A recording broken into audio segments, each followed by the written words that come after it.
ناظرین کرام السلام علیکم ورحمۃ اللہ، میں ہوں منور سلطان اور آپ دیکھ رہے ہیں صفا آن لائن ٹی وی۔ آج ہم بات کریں گے انسانی بالوں کو بیچنے کے بارے میں۔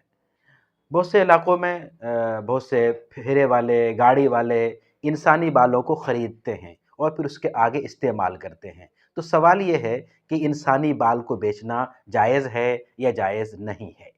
انسان کو اللہ تعالیٰ نے اشرف المخلوق بنایا ہے، یہ ایک محترم ہے، اور انسان کی تمام چیزیں، چاہے وہ ناخن ہو، بال ہو، جسم کے اعضاء ہو یا جسم کے اندر جو اعضاء ہیں یہ ساری چیزیں قابل احترام ہے، اس کو اہانت سے بچایا جائے گا، تبھی جا کے انسان اور جانور میں فرق ہوگا۔ لہذا فقہ نے یہ بات لکھی ہے کہ انسان کے اعضاء یا انسان سے متعلق کوئی بھی چیز، چاہے وہ ناخن اور بال ہی کیوں نہ ہو، اس کو بھی بیچنا جائز نہیں ہے، بلکہ فقہ نے صراحت کی ہے کہ ان چیزوں کو کہیں پہ دفن کر دیا جائے گا لیکن ان کو بیچا نہیں جائے گا۔ کیوں؟